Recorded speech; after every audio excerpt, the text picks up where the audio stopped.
Hello friends, today is the 2nd of June and in today's video I would like to discuss with you the many ways in which Ukrainian lies are uh, percolating into Western media and the impact they have on a narrative that we hear, for example, in American media about the war. And this discussion was prompted by the firing of ombudsman to UN in Ukraine by Ukraine's High Rada. And I will discuss this in more detail further in the video, but for now, I'd just like to remind you to hit that like button and subscribe to my channel. Doing so will help my channel grow and amplify my voice in what I think is an important debate about the future of our human race. I first heard the news after listening to Anatoly Shari's video in which he explored this subject in great amount of detail.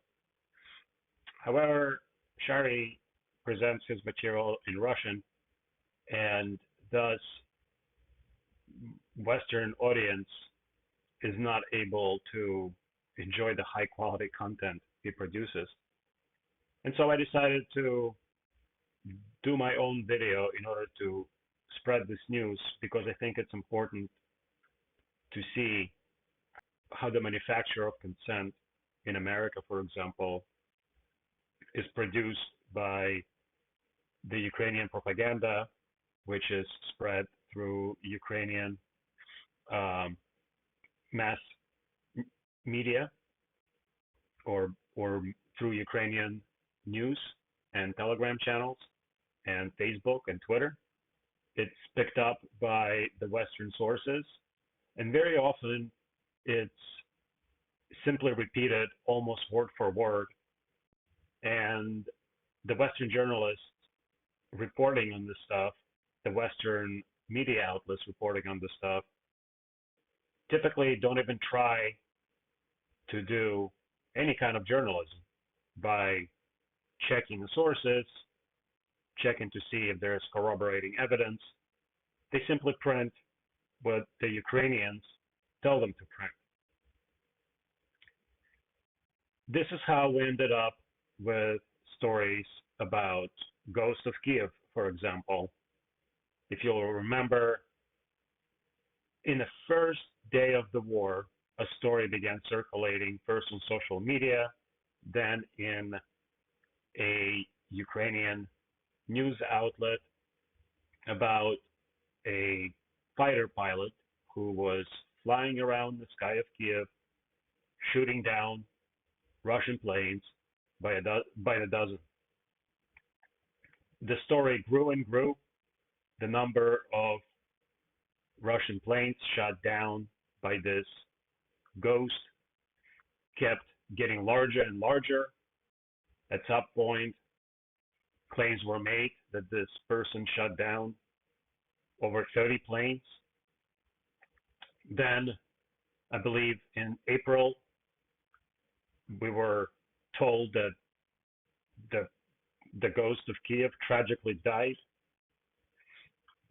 A picture of him, or who the Kiev's propaganda machine assured us was him, was posted in a Ukrainian news outlet. It was immediately proven to be a fake. Then more rumors were continued to be circulated on social media and in Ukrainian news outlets. And as I will show you, they were picked up by the Western media and reported as facts until May, when the Ukrainian officials themselves said that the whole thing was just made up. So that's one example of Ukrainian lies being spread by Western outlets without very much scrutiny and with very few scruples. The next example, also from the beginning of the special operation in Ukraine, was the Heroes of Snake Island. This was a group of Ukrainian sailors who were stationed on Snake Island, a small island in the Black Sea close to the city of Odessa. The island was captured by Russian Navy in the opening stages of the special military operation, and Ukrainian President Zelensky came out and said that the sailors defending the island died heroically, repulsing Russian occupiers. And not a week later, images of the sailors being loaded into cute little buses and being driven to a Russian prisoners of war facility appeared, and it turned out that the sailors have not died. They surrendered without fighting. Now, with this particular story, you could argue that because of the fog of war, Mr. Zelensky thought that the sailors did indeed die, but I think that would be very generous to do so, because there are just so many more lies and falsities that his government percolated through the mass information networks, and all these lies and falsities ended up in Western media. For example, for yet another example of this would be the statements by Arestovich, who has an official capacity as the presidential advisor. And up until about a month ago, Arestovich was also an official spokesperson for the office of the president. He was actually fired from that job, again, for lying too much, but we'll get to that in a minute. Anyways, Arestovich said very many things that turned out to be false. He claimed that Russian troops will run out of ammunition and food. He said that Russian troops will run out of rockets within days. Those are just two biggest ones that I can remember off the top of my head. And obviously, as we're headed in the fourth month of the special military operation, and the Russian Federation continues to deliver rocket strikes to the strategic targets all over Ukraine, it's obvious that they have not run out of rockets. And since the Russian Federation forces continue fighting on the front lines, it should be obvious to you that they haven't run out of food either. However, Arestovich's lies were picked up by Western media outlets and spread across the Western world. And many people believe them. Earlier, I mentioned that Arestovich was removed from his position as the official spokesperson for the president of Ukraine. And this was because of a lie that completely backfired on him. And this was, I believe, in April again, when he was telling the world that the 900 Marines that surrendered at the Ilyich steel mill didn't surrender, but they performed a tactical operation which resulted in the increase of the defensive capability of of the defenders, right? While the Russian media was reporting on a mass surrender of these Marines, Arestovich was lying. And the thing is, and it's an important thing to understand about the conflict in Ukraine, is that many Ukrainians speak Russian. Many Ukrainians follow Russian channels on Telegram and on YouTube, even though currently my understanding is that they're risking legal repercussions for doing so. And so, of course, they were able to see through the lie. And I think there was some sort of a pressure from the bottom up to get Mr. Arestovich out of president's office, because it just looked bad, right? The reason it looks bad in the end is if you tell too many lies, you lose all credibility. And if you're paying attention, for people and for people who are paying attention, once the sources lose their credibility, then even if they report accurate information, it's going to be questioned, or not even questioned. Maybe at that point it might be just dismissed. So it's very, very dangerous to lie continuously, because once your lies are discredited, you lose your credibility, and it's impossible to get that credibility back. And so this brings me to the main story, which I'm going to present you through Yahoo News. This article in Yahoo News basically was published by Ukrainska Pravda, and it was published on Tuesday, May 31st. So it's a little bit dated. It actually took me a couple of days to get this video out. But anyways, the article was penned by Valentina Romanenko, and what is it? And the article starts with: the Verkhovnaya Rada fired Lyudmila Denisova, the Parliamentary Commissioner for Human Rights. So the Verkhovnaya Rada is Ukrainian parliament, just like, say, the Senate and Congress in America. It's a representative legislative body. Representatives are elected in districts, and they're the ones who create laws in Ukraine, right? So this Rada fired a UN ombudsman.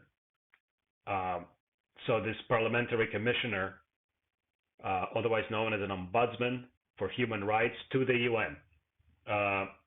You should know that they nominated her and appointed her to that position a couple of years. Excuse me. They nominated her for this position a couple of years earlier. So here's what the article says. The Verkhovnaya Rada fired Lyudmila Denisova, the Parliamentary Commissioner for Human Rights. Source: People's Deputy from the Holos faction, Yaroslav Zhelezniak, reported this on his Telegram channel. The deputy Zhelezniak writes that 234 Rada members, so congressmen, voted for this decision. There was no new appointment to this post by the Rada as of May 31st. This may have changed in the last couple of days. Previously, Yulia Palichuk, a spokeswoman for the Sluga Naroda, which is translated as servants of the people faction, said that the people's deputies had collected signatures to express no confidence in ombudsperson Lyudmila Denisova. So on May 30th, it became known that deputies of the Verkhovna Rada intended to express no confidence of the Verkhovna Rada Commissioner for Human Rights, Lyudmila Denisova, at a meeting on the 31st of May. So basically, on the 30th of May, it became clear that this meeting is going to take place, and then on the 31st of May, Rada met and they voted to fire her. According to Denisova herself, the decision to fire her was made allegedly after a meeting with the president. So Denisova is alleging that the president met with some members of Rada and ordered her firing. The article goes on to say that Tatiana Penchik, board chairwoman of the non-government organization Zmena, Center for Human Rights, noted there was no constitutional grounds for a dismissal of Denisova, which I think is interesting in the context of the 2014 coup and some of the other decisions by the High Rada over the last 8 years where they seemingly violate Ukrainian constitution and kind of get away with it. But that's a subject for a different video. I just want you to take this little tiny grain of information, this allegation that the Ukrainian High Rada, the Senate of Ukraine, might have violated Ukrainian constitution with this decision to dismiss Denisova. So the article goes on to state the background of this. Ukrainian media outlets earlier expressed concerns and outrage over the rhetoric of reports by Verkhovna Rada Commissioner for Human Rights Lyudmila Denisova about sexual crimes committed by the Russian occupiers against Ukrainians during the war. In this regard, dozens of journalists signed an open appeal to the Ombudsman to adjust communication in accordance with the ethics of dissemination of such sensitive information. And so now we get to the meat of this story, right? Which is why Lyudmila Denisova was fired by the Rada, okay? Or if you believe Denisova herself, which who can really believe her anymore after she was fired for lying, that she was fired by the order of the president. Here is the thing. From the very beginning of the war, Denisova started talking about rapes that Russian troops have performed on Ukrainians, men, Ukrainian women, Ukrainian children, children as little as 6 months old, and men as old as 73 or 74. She had told such lies on many, many occasions. And as I said earlier in the video, the pattern of Western news outlets picking up a story, a sensational story from a Ukrainian source, and then just blasting it all over its Western audience, repeated itself. Okay, so all of these lies that Denisova was telling about alleged rapes were picked up by Western media and disseminated to the audience. Okay? Now,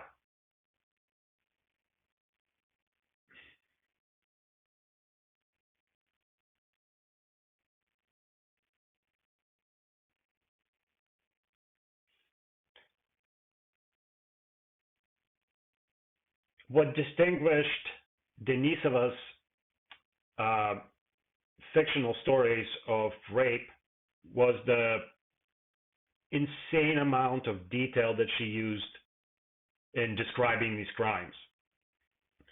She described these crimes in very graphic detail. And this, as I said, this Yahoo News article references something about this open appeal. It was an open letter by Ukrainian journalists, which they wrote to this ombudsman. And the thing is, they wrote to her asking her to stop using such graphic detail. They weren't even so much calling her out on lying.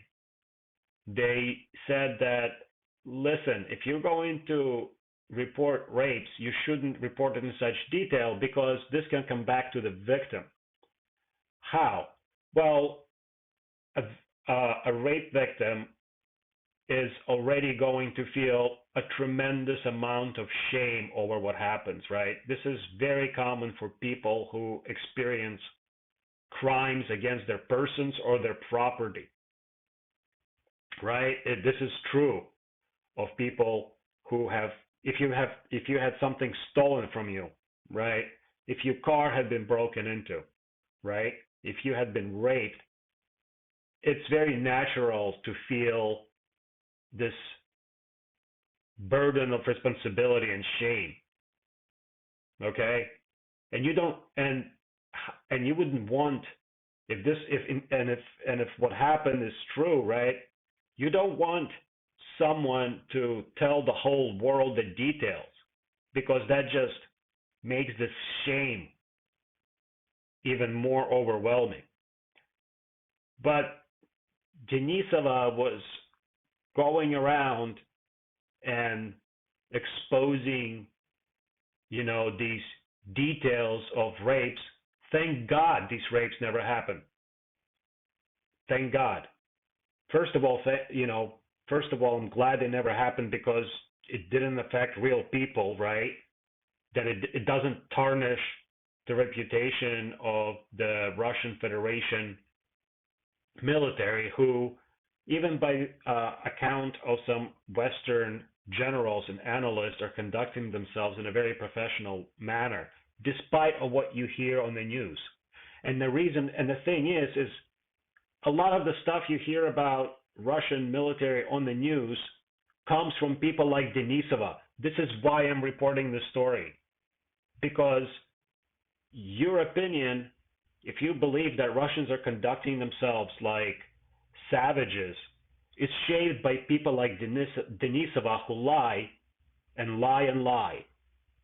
And I don't understand how she thinks it helps her cause. But let's get back to this. Even if the rapes had happened, and she went out and described them in such gory detail, she was just compounding the suffering of rape victims by doing this. And this is what these Ukrainian journalists who signed the open letter to her were saying. And Denisova really got caught in her lie because some of the Western news reporters started asking questions. They started asking her to provide sources. And when she couldn't, it became apparent that she is lying. And on top of it, in mid-May, under pressure from Western reporters, because Western reporters were asking, oh my God, are these incredible allegations of sexual predation done by Russian forces, are they true? They were asking these questions of the Ukrainian equivalent of Attorney General, right? General Prosecutor. And Ukraine's General Prosecutor categorically denied there being any open cases looking at rape, of any rape by the Russian soldiers. And because Denisova, by end of May, continued to propagate these horrible falsities, these horrible falsehoods, I think Zelensky and the Rada had had enough, and they fired her. Unfortunately, the effect of her firing is, as I said, if you were to type in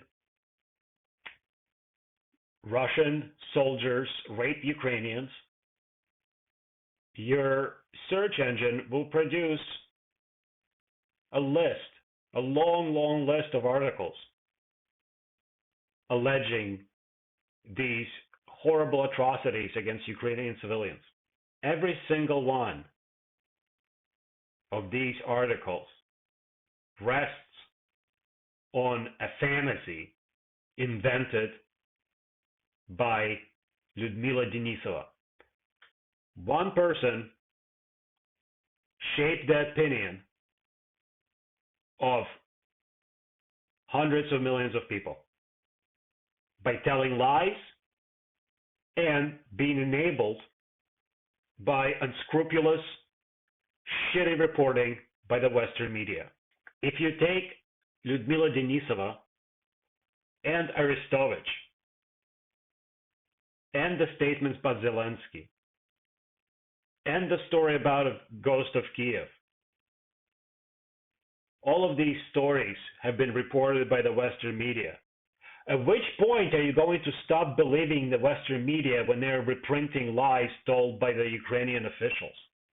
What will it take you to stop believing them?